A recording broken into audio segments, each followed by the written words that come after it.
Hi, this is Phil Landers, designated broker at Keller Real Estate Company. Today we're going to have career conversations with Phil where we're going to showcase our top agents. We're going to be learning about their systems, their strategies, and their mindsets on building big businesses. We're changing lives and living the dream.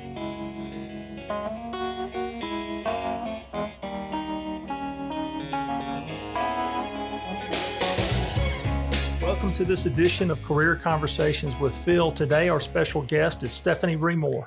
Hey. Stephanie, welcome to the studio. Thank you. It's impressive. It is, isn't it? So let's just dive right in, okay? So Stephanie, let's go back in time a little bit and tell me a little bit about what were you doing before real estate? Well, I was a stay-at-home mom. Okay. And I had a 3.5-year-old and an 8-month-old. And I found myself in a situation where I was alone. Oh, me. And my husband at the time I had committed him to a psychiatric facility. Gotcha. And I realized I had $40 in my checking account to be able to finish out the month. This was on August 8th. And I realized this wasn't going to be able to continue like this. Right. So you found yourself in a situation where you're having to basically be the husband and the wife, the father and the mother. And your husband at the time needed some support and some help. And so you found the resources to go and help him get that help. And you're trying to take care of your 2 daughters, and you got $40 in your pocket. Got $40. My parents had been helping extensively with our house note for a year. Gotcha. Obviously, his illness had not started just overnight. Right. And my dad sat me down and said, "Steph, I love you.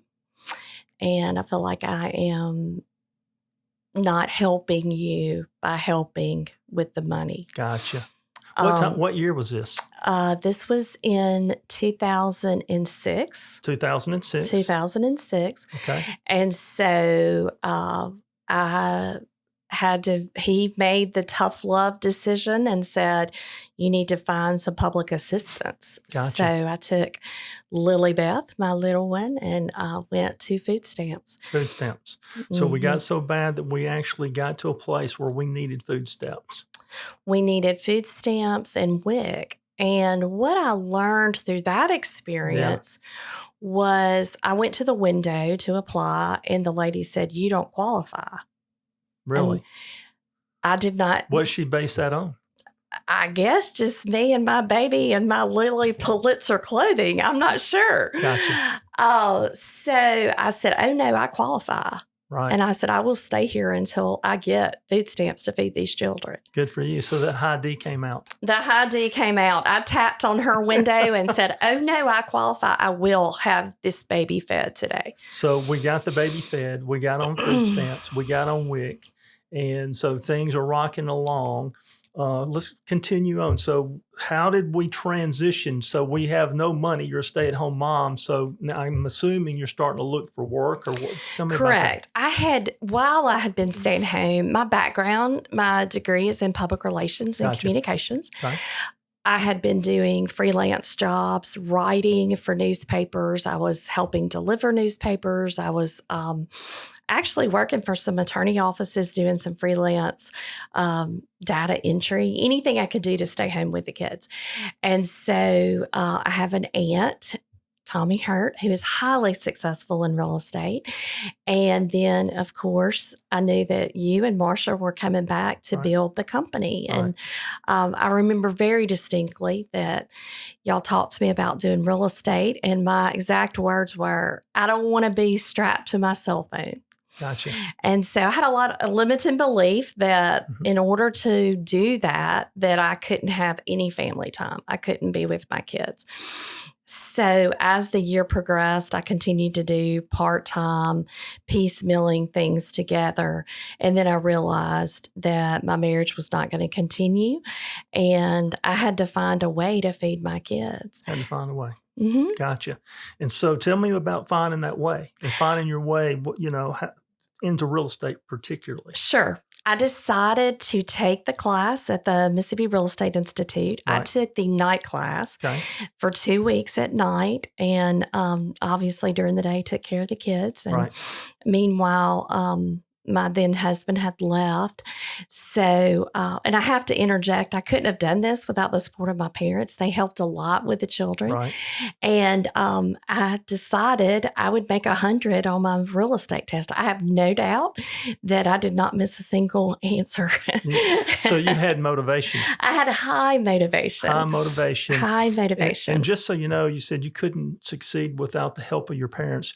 What I have learned is that none of us succeed alone. Correct. We all need help. Everybody needs Absolutely. help. Right. And being able to have the grace to receive the help Yes. and say, okay, thank you so much. Right. And I appreciate that. And being able to receive that help is real important. And it also helps us understand when other people are in need that That's we right. can reach out and help them. That's right. I think that's an important life lesson that I'd love to hang out for just a minute. There's a formula. You know, I'm an engineer, and so there's always formulas. And there's a formula, and the formula looks like this. It looks like giving equals receiving. You see, you can't give if there's not a receiver. Mhm. Right. And you can't receive if there's not a giver. So we have to learn how to receive sometimes, don't we? And Right. that was a huge lesson for Yep. me. I've always been the giver. I Right. want to be the rescuer just by nature of who I Right. am. And so being the receiver at that season in life was extremely difficult. Sure. Had a huge group of friends that did countless things for me. And there's no way I can ever repay that except to pay it forward through other That's right. people. And so hopefully that's what we take away, is that it's a humbling experience. And God brings us to a place where we have to receive His mercy, His grace, His provision, and hopefully that we want to extend that to others when we get on our feet. So that's a beautiful story, and I appreciate you sharing that with me. So you take your test, then what happens? Why Okay. Keller Williams? Why Keller Williams? Right. Well, obviously, I had very strong family ties with Right. Keller Williams. Got it. Honestly, we were in a season of Keller who. No one knew who That's Keller right. Williams was. Right. I chose to dive in. There at the time, there was something called Agent Mountain Mhm. on all of our dashboards that we could go in. And every night I would put Lilybeth to sleep at 7. I was very strict about their schedule. My girls, to this day, my oldest, Hallie, she would say, Mama, you put us to bed before the sunlight went down. I was like, yes, baby, Mama needed to. But 7:05, I was like, nope. Put your head down, put your head down. I don't care if it's light outside. And I would sit in my bed every single night and I watched every Agent Mountain video with Gary Keller and Dave Jinks. Right. And I practiced every single night. And it sounds kind of corny now. However, I 100% know that's from the fountain from which my success flowed. So you're building a foundation by listening to these videos and audios that were provided by Gary Keller and Dave Jinks, who used to be the president of Keller Williams University. And so Agent Mountain has Wealth Building Wednesdays and those type of things on there, Millionaire Mondays. Absolutely. And so all of these resources were available to you through Keller Williams, and you tapped into those and you made them part of who you are. And it's crazy. I can still... Some of the lines I use in my listing presentation, in my buyer's presentation, when I'm interacting with investors, are the exact things I practice. Right. I would take notes. I still have my cards from when I started in real estate when I practiced. Right. One of the things I remember very distinctly is being in the office and feeling like, oh, everybody's so busy. I'm not sure. I don't even know where to begin. Right. And so at night, that was my centering time where I could get in, dive in and say, okay, I hear these people talking about buyer agency. Let me figure out what that's all about. The underlying theme to all of this in this season of life was I had burnt the boats. There were no choices. I was going to succeed. Right. You burnt the boats, burnt the ships, in other words. Yes. And there's no going backwards. There's it's only no going going forward. backwards. You're motivated and you are going to succeed, and you're looking for every resource you can find so that you can be successful. Okay. So we'll get to how successful you have become. And it's all about who you're becoming as a person, all about who you're becoming as a realtor, as a leader, as a student of the business, so to speak. So let's talk about those first years. You said you came into the office and everybody's so busy. And so how did you get going? How did you start your business? What kind of activities did you do so that you could get your first buyer or your first listing? There's a lot of agents out there that would love to learn from Stephanie Remore on how did she overcome this and make something happen and become so just hugely successful? Well, as I mentioned, I did watch all the videos, and there's a great video that is still online for Keller Williams University called Gary in a Box. Gary in the Box. I know it well. It is about building your database. Right. I am one of those people. I collect people. Yes. I don't collect a lot of things. I collect people. And once they're my friend, then you just come on in the bunch. So I went back and I literally, every Bible study I'd ever taken, everyone I'd ever led, every Mother's Day out group, I was constantly saying, hey, I'm new to real estate. Do you mind if I get your name and number? And I would get their information and I would put it on an index card. And I started just like Gary in a Box. Gary in a Box. And I was diligent with my activities every single day. I would write handwritten letters and I would call. Now, this is before text even happened, before we even knew that technology. But I would call them and I would just say, hey, I'm starting in real estate and just wanted to let you know, and I'm learning. And they would say, oh, really? How many houses have you sold? Well, I've got this team here at the office and they're doing amazing. Yeah. And so little did they know my team they were all the other successful agents and the MCA and the front desk person. However, they don't have to know that. They are part of my team. So the point is that you leveraged the market center status in the market and created an opportunity for yourself by saying, our team is very, very successful. I have a full-time call coordinator, full-time bookkeeper, full-time, business growth partner. So you leveraged the resources from the market center, just like you leveraged the resources from Keller Williams International to help you become who you are today. Absolutely. Great job on that. So what is your messaging to an agent that's finding themselves out there in a similar situation? Your business is your database. 100%. And they need to work that every day? Every day, every hour.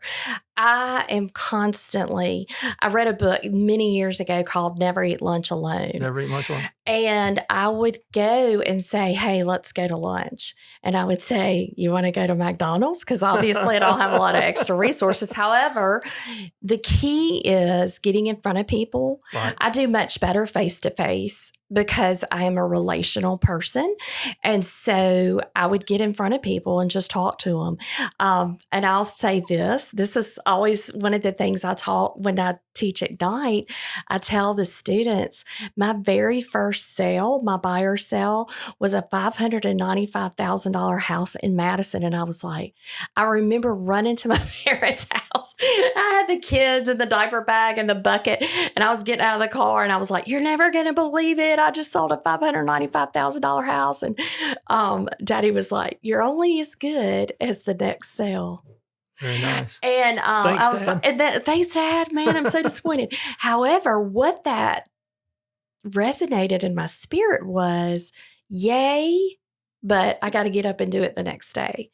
Because as a salesperson, it's a mental mindset. It is, how am I going to overcome the objections that I have in my mind today to make the next sale? And so guess what my next listing was? I give up.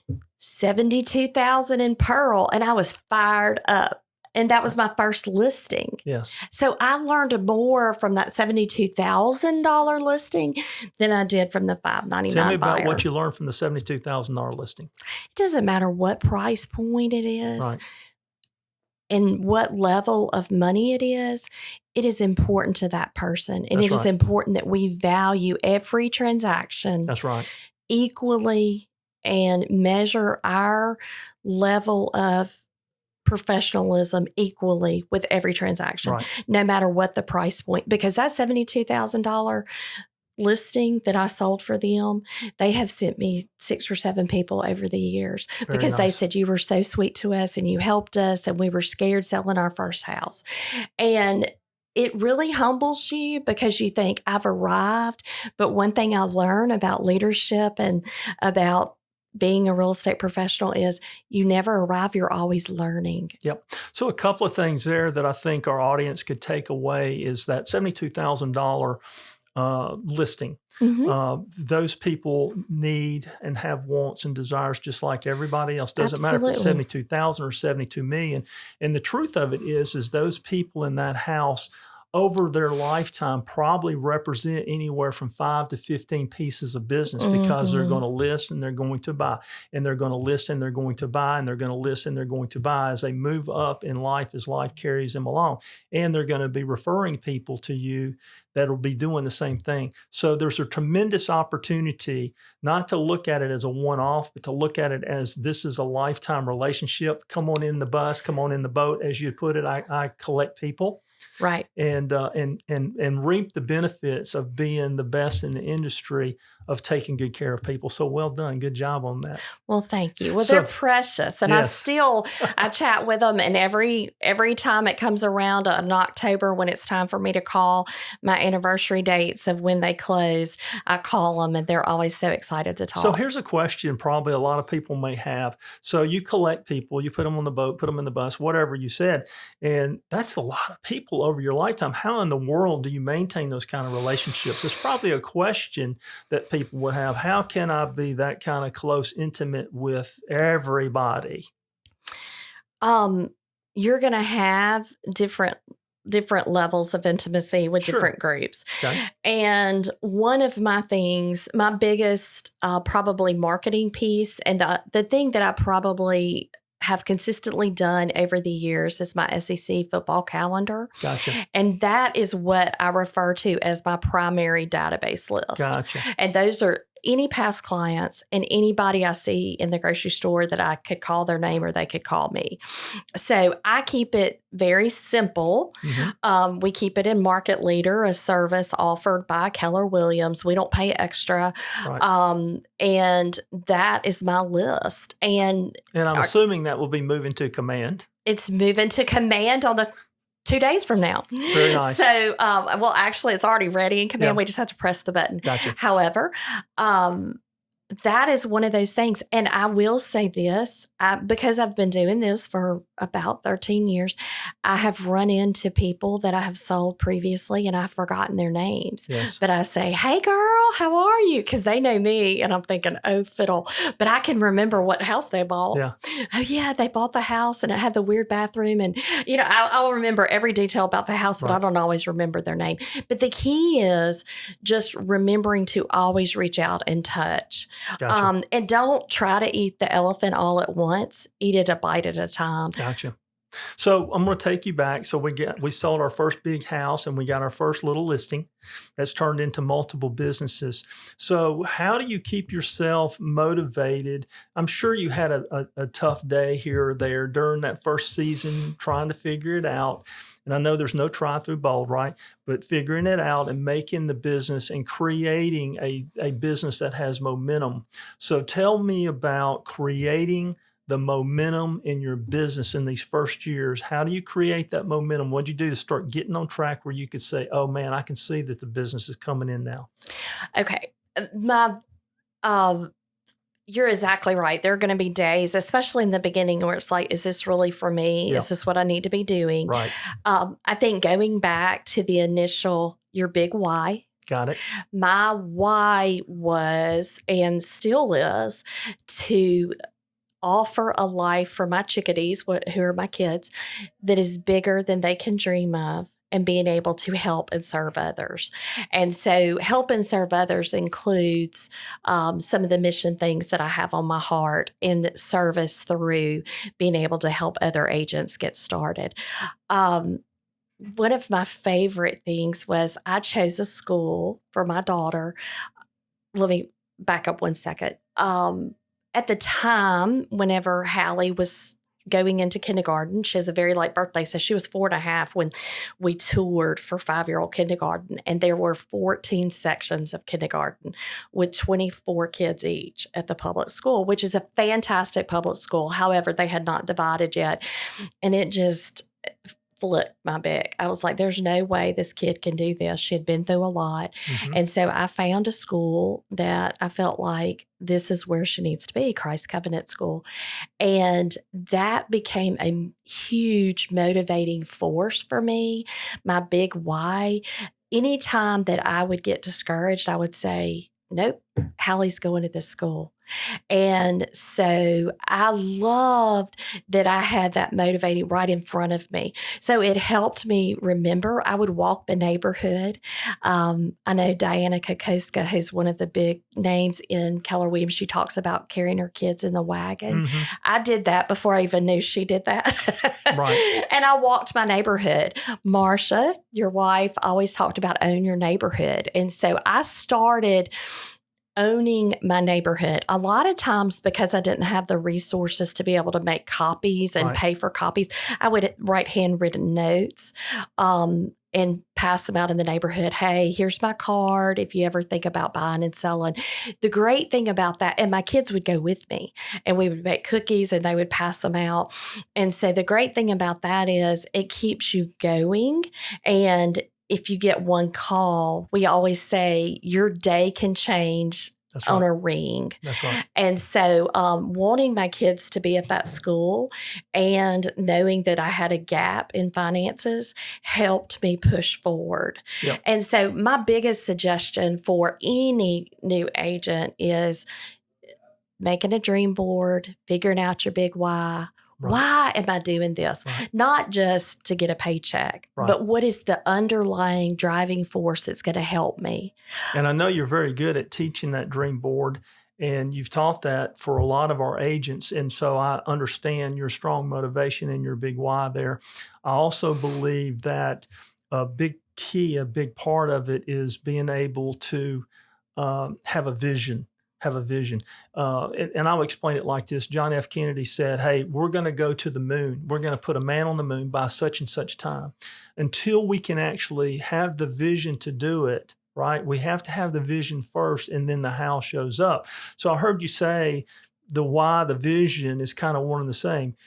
She's important to me. My daughter is important to me, and me being able to put her into this school environment was something that's very important. So you visualized her being in that environment. You actually looked at places where you felt, oh no, I'm not going to put her in this environment. I want her in this environment.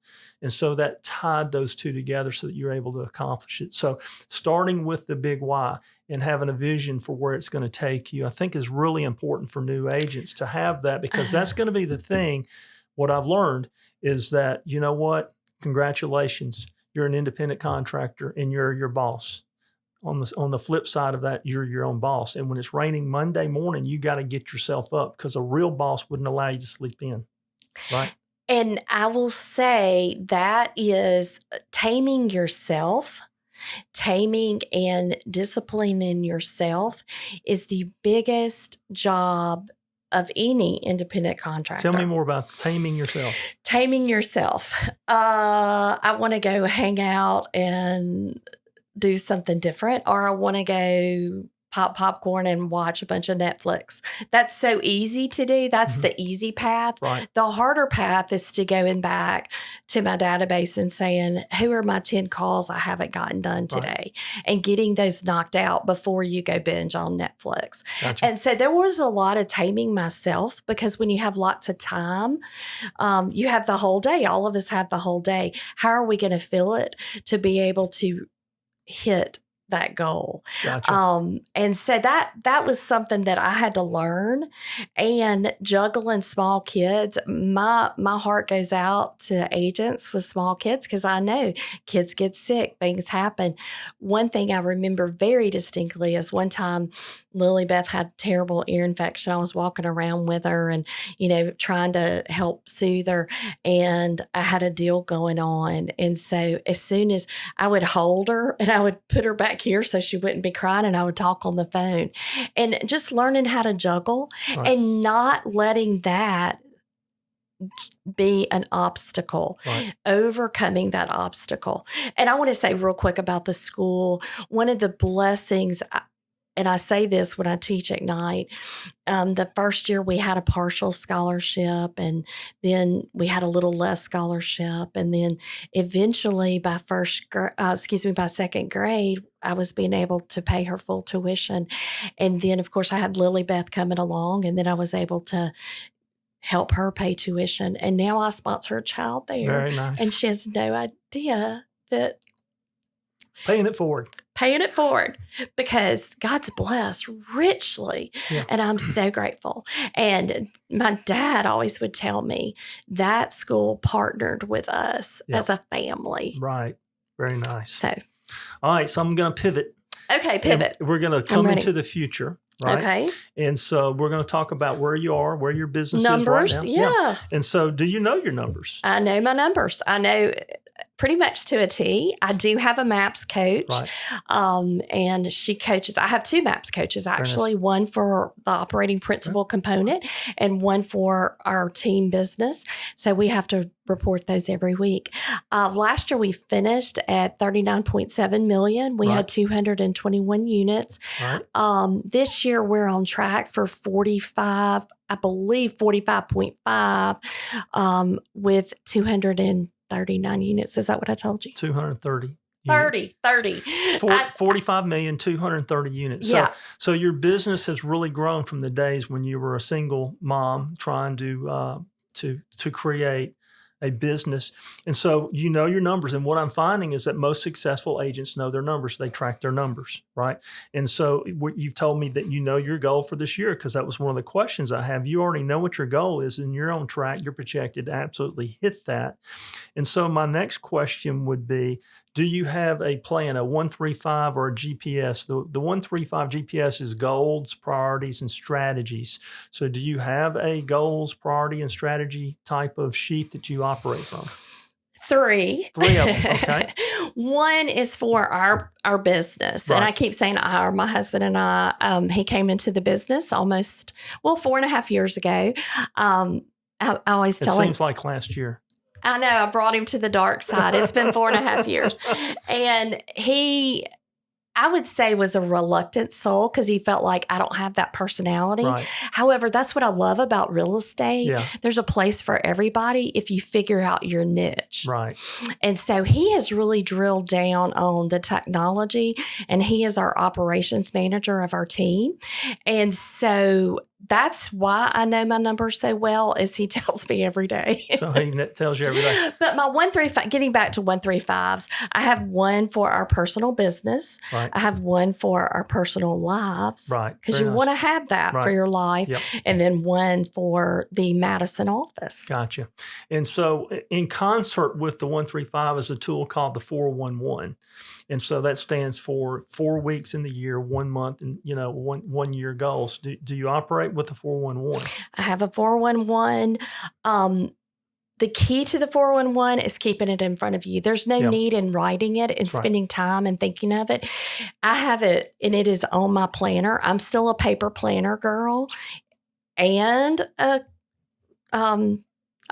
computer calendar person, because my executive assistant makes me be. However, I love the paper calendar, and I keep my 411 on my paper calendar. I see it every single day. I know what I need to be doing. And I also know that if there is a rainy Monday and I haven't hit what I needed to do for my week, then I've got catch up on Tuesday, Wednesday, Thursday, Friday. And so my personal goal is for us to take 7 listings a week. Got it. And so generally, and Gary says you take 7 listings a week. What are you going to be? A millionaire. A millionaire. That's correct. And so I generally, ever since I heard that, I have been personally taking 4 to 5 a week. Yeah. The team goal is to take 7. And so I'm working up to that just in my personal business. Now, speaking of the 411, I know a lot of people will take their 411 and it'll have their business goals and their personal goals on there laid out for the year, for the month, and then the weekly activities that support it, right? And they will actually tape it on their monitor, and they will look at it before they start their day, and then they'll flip it over. over so that they're on track. Because when we review and we look at our goals on a daily basis, we have 365 opportunities to actually achieve our goals. Mm-hmm. So good job on that. So let's see. What else can I ask you? Okay, well, here's a question I know the answer to already, but we'll ask it anyway. Have you ever received 100% commission? Yes. Generally, I cap out between 4 to 5 weeks into my renewal date. Gotcha. What's the quickest you ever capped out? 3 weeks. 3 weeks. So in 3 weeks' time, let me get this straight. How many weeks are there in the year? 52? Mm-hmm. So 49 weeks of receiving 100% of all your efforts. How does that make you feel? It feels great. And I'll tell you what cracks me up is you get used to it. And then when you do go back to your anniversary date, it's like, oh, fiddle, I got to hurry up. And so one of the things I love about 100% commission is obviously you're going to have a portion to Uncle Sam. Sure. And then what he always wants his. He always wants his. Then you're going to put a portion. What I do, or what we do, I should say, since Will's come into the business, is we put in what we normally would pay into the company into our company. Right. And so we're for our future investments. Right. And then we live on the rest. Very nice. And so that's a way that not only I call it extra wealth building because Keller Williams has it built in there. Yeah. Very nice. Well, I love that. And I love that you're building your own personal wealth. That's what we want to do. We want to create more net millionaires, right? Okay. So we've received 100% commission, and you've already kind of answered this, but we'll kind of go through it because I have it on my list here of questions to ask you because I'm really thinking about our audience. So do you use scripts? Absolutely. I internalize scripts. Right. I believe you have to say scripts over and over and over and over. 2 weeks ago at Bold, we were doing our listing presentation, and my team was winking at me because several of the things they thought I had made up, and they were in the listing presentation. I was like, I didn't make any of this up. So let me get this straight. So you're a $45 million producer, your team is, and you're attending Bold. And how many times have you attended Bold? This is my 9th time. Your 9th time. And so, you know, I know there's people out there that goes, oh, I've been there, done that. What would you say to that person that's been to Bold, done that? Oh, wow. I was such a different person the first time we had Bold. Right. It was in 2009, and Hallie was in kindergarten. Right. It is totally, I was a different person. Right. And the message that Bold talked to, or I received from Bold, was totally different because I just didn't even know what I didn't know at the time. Right. And so now what I'm doing is I'm working on mastery of those skills. Right. And every time I learn something different about myself, the financial thermostat week, I always, even though we are earning these commissions, I always say I could lift my lid on my thermostat to be able to grow it. And it's not just to acquire money, it's to be able to pour into other people's lives. So we all, at one point or another, will hit our ceiling of achievement, so to speak. And so what I hear you saying is that Bold has helped you break through that ceiling and raised your lid and raised your thinking. Every time. Every time. There's been not a single time that I've taken Bold that I did not come out of it with something different. Yep. And something where I could tweak my business and improve my business. What would you say your biggest aha that you have received to date through Bold? Anything come to mind? Mindset is everything. Mindset, yeah. And obviously mindset played real strong with you in the early years of getting through that in your big why. You had to have a strong, I'm going to make this happen mindset, right? Oh, absolutely. And what I love about it is I started in the business when the market had crashed, and I had no less than 40 people tell me what a terrible time to get into real estate. And I was like, game on. By the way, that's when we opened the market center. I know. Right? Everybody else is getting out and we're getting in. So it's all good. And we've taken market share and we're never going to give it back, right? That's right. Amen. And I think that is a motivating factor that, and people would say, why would you as a single mom do a commission-only business? Yep. And I said, because I know I can do it. I And just got to figure out the tools how to do it. And Keller Williams has it all lined and out. it's wealth without limits. You can trade your time Absolutely. for a salary, or you can trade your time for unlimited potential. And you chose the latter. And congratulations on that. And you're living the dream, right? Yes, but even living the dream, I still have to remind myself. I still get nervous. That's I right. still practice before I go into a listing. I'm meeting with a builder today to take on 14 new listings. Right. And this morning I was practicing. Good. Because I practice every day because I've not mastered it So yet. we're practicing scripts. You told us that. Do you have a role play partner? No, I do not have a consistent role play partner. So is that a growth area? That's a growth area for sure. So that might be something that you want to do in the future. Do you time block? Oh, absolutely. What is your time block? What's your day look like? Okay, my Mondays are all meetings. Yeah. And that's just the way it is. And I don't take anything new on Mondays. On Tuesdays, I dedicate to the market center. We talk about what we're going to do. We strategize around the market center. Tuesday afternoon, if there's any team issues, I work with them. Wednesday generally is my appointment days to take in new listings, and Thursday mornings. And then on Fridays, I pick up any of the pieces.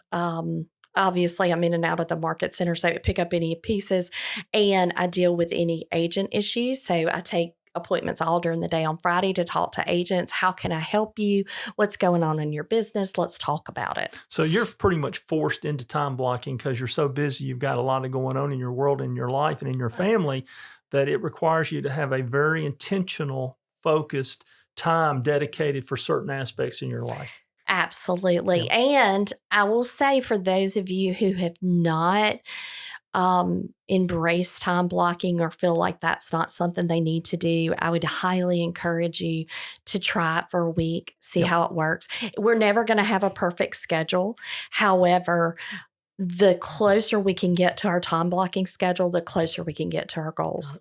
So you mentioned that you have a MAPS coach that helps you hold you accountable to your goals. And so is that something you feel like that anyone would benefit from? Why MAPS? I love my coaches. Mhm. I've had, this is actually my fourth for my business. And one thing I noticed is MAPS is very in tune to matching you with the right coach. Mhm. And then once you've grown through that particular area of need, they will help you move on to the next coach as you grow in your business. Gotcha. My very first coach, Dave, was awesome. And they put me with him because I was struggling so hard with time management, Right. with little kids and all the things. And then after about 3 years, it was time. I could tell we had outgrown one another. Right. And so as I have grown in my business, MAPS has been very in tune to helping me match with the right person. So has it been a good investment for you? It's an absolute, I'll say this. When Will came on board, and this is a testimony to MAPS coaching, he said, $1,000 a month. This is number one. We're going to cross this out. I said, I tell you what, sit with me on my coaching calls for 2 months, and then let's revisit this.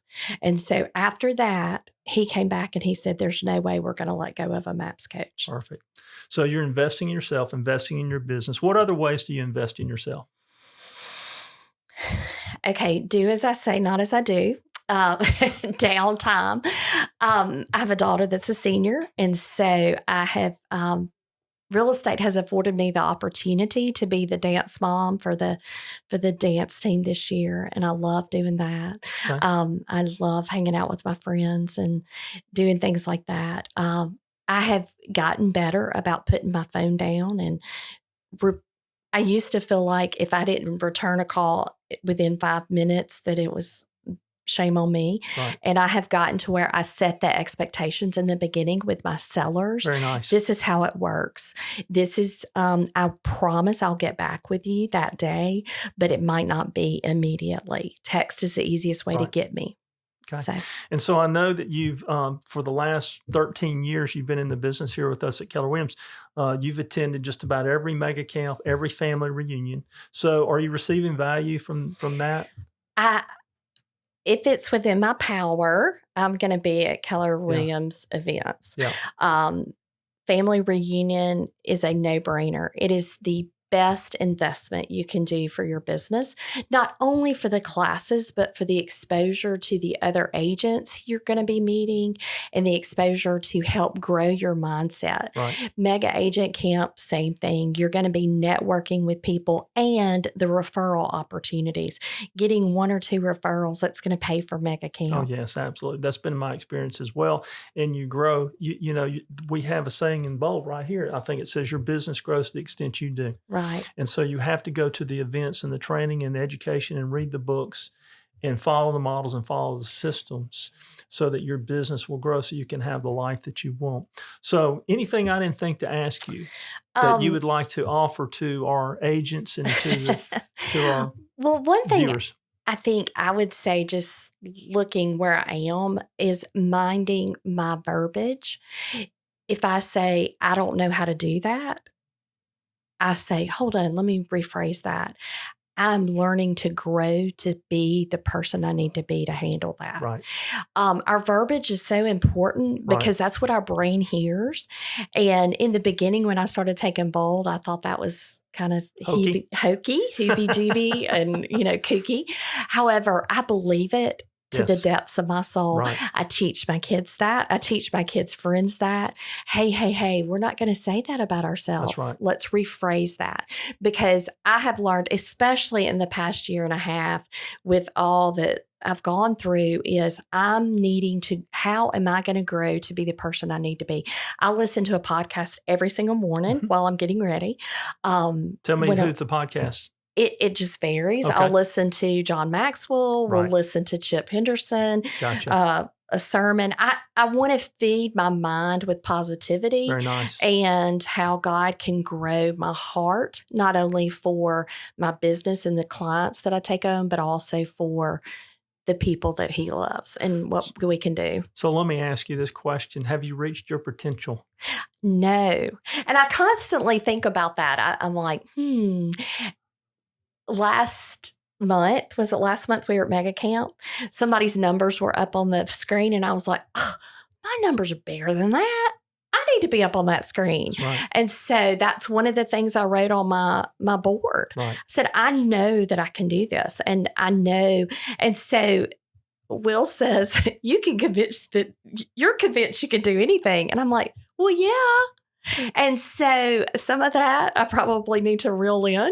However, some of it is part of the success of real estate is not being intimidated by this listing that potential listing that I hadn't sold in 6 years. Right. Hey, I'm going to be the one to sell it. That's Somebody's going to sell it. That's exactly right. And so we're all on a path of becoming the person that God intended us to be. And so there is a path, and we have to go to events and training and read books and listen to podcasts and do all the things that we need to do so that we can become the person that we need to become. And I've read the Millionaire Real Estate book 6 times. Yep. One of the things I also would recommend highly is Think and Grow Rich. I think it's a lovely addition to this by Napoleon Hill. And just having some quiet time in the morning to do some reflection and some journaling. I think that's really, really, really important. And it helps us grow, and being aware of others who's struggling. How can we come in alongside of them? Because I had so many people come in beside me while I was struggling. Right. And I want to be sensitive to that. So what's next for Stephanie Remore? What's the 5-year journey look like? 5-year journey. We've teetered, and do we want to do investment properties? Do we want to do possibly income producing condo? So we're really talking about that. We're definitely going to be investing in real estate. Mm-hmm. It's a shame that so many real estate agents miss that opportunity because we know better than the general public. So may I coach you on that? I would love to be coached. So if you want to be in investment real estate, what do you think you need to do? Well, I think one of the things Will has been talking to our investors. We have an investor core that we help buy houses. That's probably the first thing. So what, I'm here's not where, sure. here's where I'm not sure. Here's where I'm heading. Help me. So we have a great book, and the companion is called The Millionaire Real Estate Investor. Correct. We also have another book called Flip. We also have another book called Hold, right? I would encourage you to read those books, and not only read those books, but there are other real estate agents inside Keller Williams and outside Keller Williams that have that mindset and want to do that. I would encourage you to teach those books or classes in the Market Center and to develop a mastermind and go out and do it. In the next 5 years, you'll look up and you'll have a wealth of real estate businesses that you own. So that's Very my good. tip for the day. That's a great tip. Well, thank you for being here today. It's been great getting to know you a little bit, and hopefully our viewers have gotten to know you. And we're changing lives and living the dream. This has been a production of Keller Williams Realty in Flowood, Mississippi, located at 132 Riverview Drive, Suite A. To contact our offices, call us at 601-977-9411.